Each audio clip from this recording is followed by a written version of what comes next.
I know, right? I'm filming a review. I'm gonna give it a try. So, let's review some books. So, as you may know or may not know, last week I binge read all of Stephanie Perkins' book, and wow.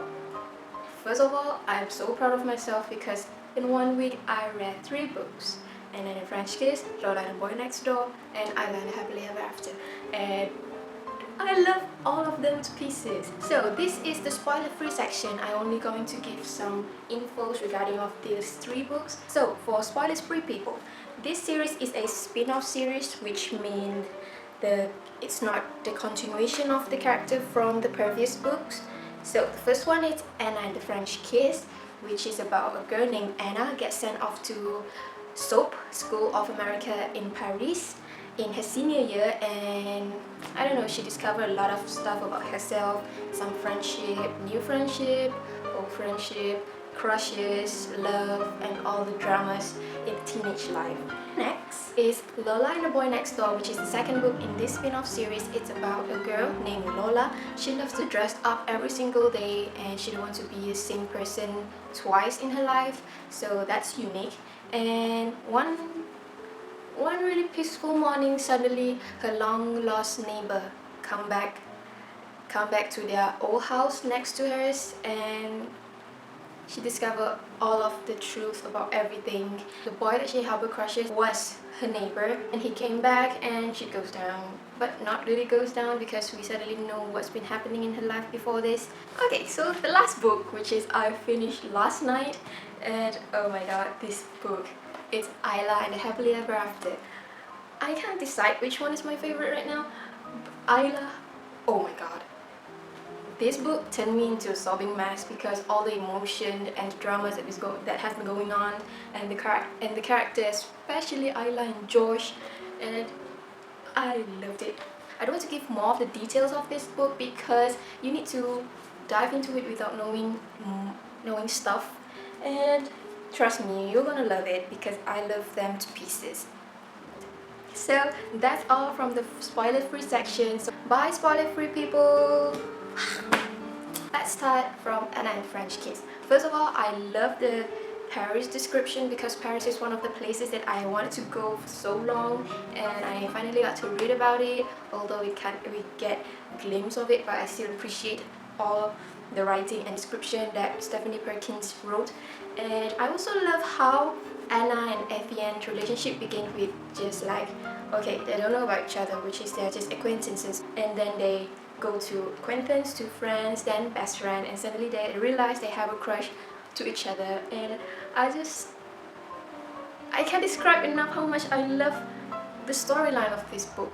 This book is also sweet and fluffy, and I love British slangs, and I really appreciate that she wrote it down and put it in Étienne's dialogues, so you can see a bit more fun in there because Anna keep making fun of him and stuff. So this book is full with humor and remotes and also some teenage dramas. Stephanie Perkins did a great job with this book because it keeps me on the age I want to finish it as soon as I started, and I'm so glad I picked this book up, and thanks to all my friends in the Bibliomaniac Malaysian group for like kind of forcing me to read this book, and I appreciate your efforts to tell me to read this book, and I'm so loving it.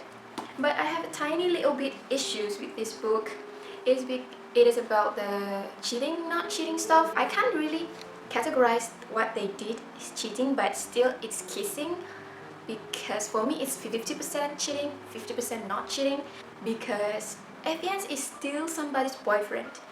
And I know that Étienne and Ellie have some rough time when he started school, but I still I wish they come clean and start, you know, without any drama. And oh my god, you don't know how sad I am about Meredith because I understood her feelings, but I'm still happy with the ending because everyone is like, oh my god, let's get up before they get all hands off each other. And I really enjoy this book, all the stuff that's been going on in this, all the dramas, all the funny things, and all the characters are just so charming, gorgeous, and lovable. So the next book is Lola and the Boy Next Door. This book is a bit dramatic because we discuss more about the deep stuff in this book, but I also enjoy it. And I don't know, I love Lola because she's confident and quirky, and she's also funny at some point. And I also love her dressed up because I wish I can do that. So when I started this book, I really miss Anna and Étienne and everyone in the first book, but you don't even know how much I squeal when I come across Anna in this book, and I'm just like, oh my god, it's Anna, and suddenly Étienne walks in and I'm just like, oh my god. And I'm also frustrated at some point because of Lola and Cricket and everyone. Especially, I did not like Lola's ex-boyfriend that much, yeah, Max, because for me he's a bit possessive and easy to get jealous, and he also childish. I understand about the harsh breakup, but Lola did apologize to him.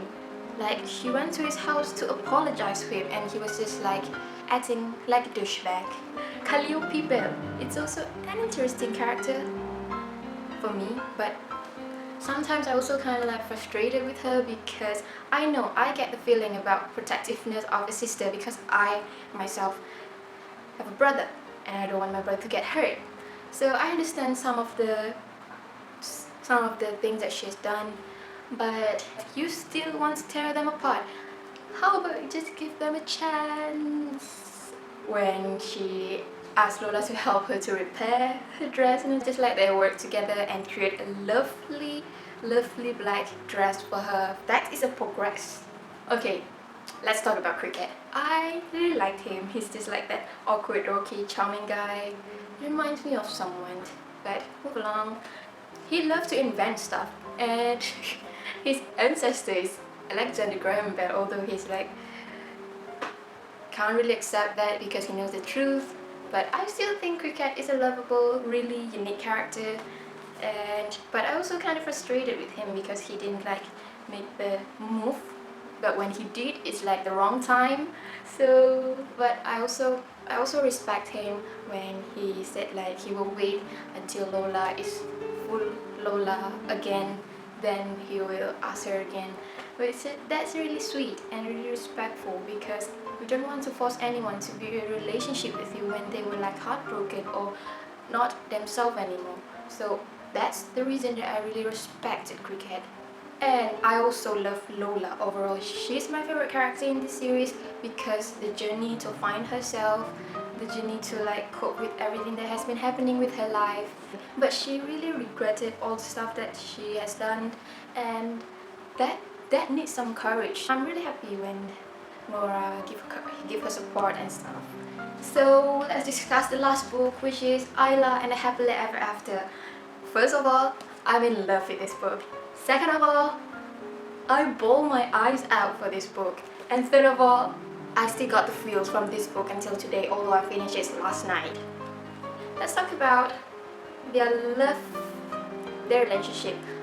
This book, I love it more than the other two because they did not involve love triangle or other boyfriend or girlfriend and stuff. They're both single, and I cheer for that because I already had enough drama with the two previous books, and this book come clean with me. Isla, I understand her, the love from far, the crush and stuff, because everyone have that, right? And I recognize Isla from Anna, which is in her, I don't remember what class, when she doodled Josh's tattoo, and Anna saw that, so yeah.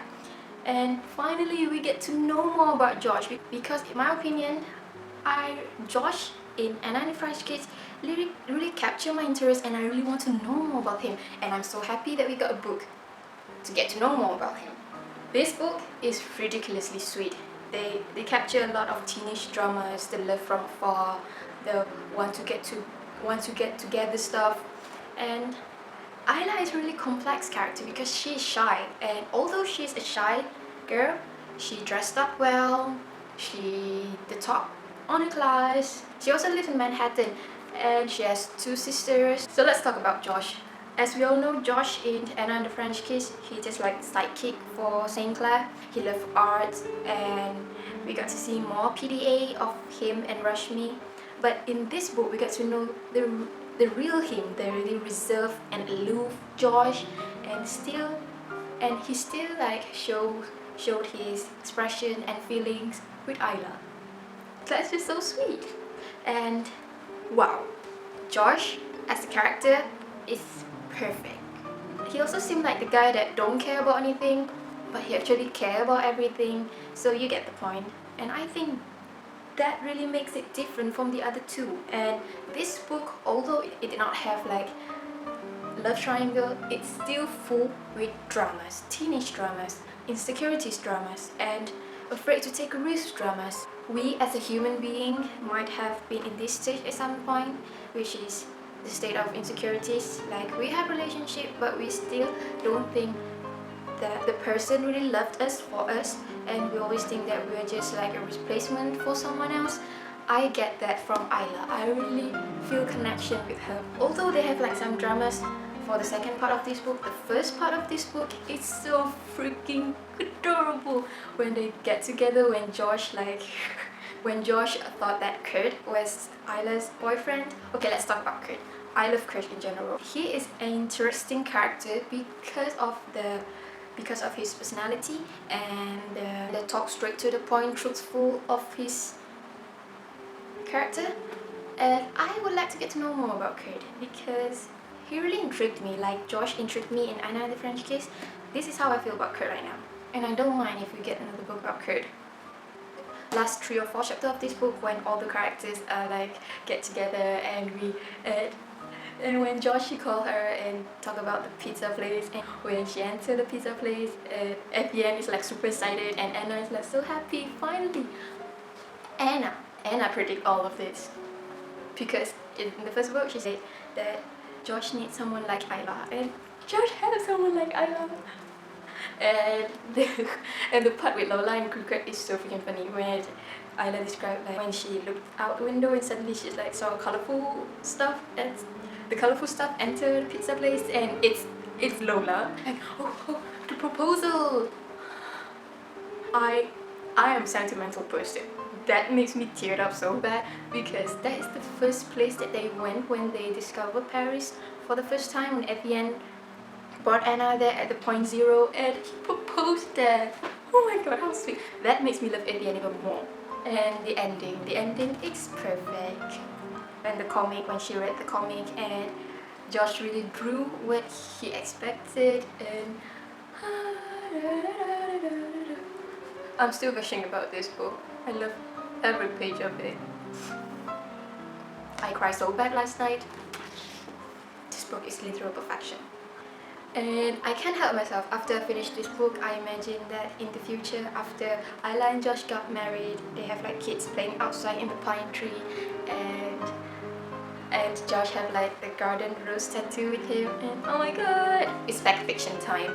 Stephanie Perkins really did a great job for this book. She has a really great recipe for good books, and I'm so grateful that I got the chance to read this series and loving it. And I recommend all of you that cheated and watched the spoiler section to read this book because they are literal perfection. And let's go to fancast. I fancast Tom Webb right here as Étienne St. Clair. For me, he's perfect for Étienne. And for cricket, I fancast Corentin Renault here. He got the style, cricket style, and the height because cricket is like super tall. So Corentin Renault is my cricket belle. For my perfect Josh Wasserstein. Okay, I don't know how to pronounce his name, sorry Josh. I fancast Xavier Serrano here.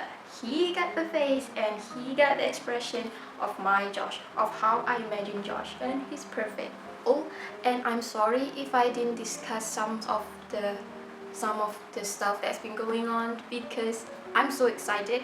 I'm still so excited, so I can't really get my thoughts together, but I'm happy with myself because I finally feel able to talk. But this is my first time, so don't be too harsh on that because I don't really know how to film a review video. Don't forget to tell me down below how you feel about all the 3 books and which one is your favorite. My favorite will be Isla, then Anna, then Lola.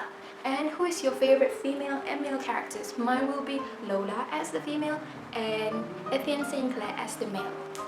So that's all for this week, and sorry again if I didn't really cover up all the issues in the book. I still hope you enjoyed it, and don't forget to tell me down below if you want me to film any other book reviews. I will consider it, and yeah, that's all for this week.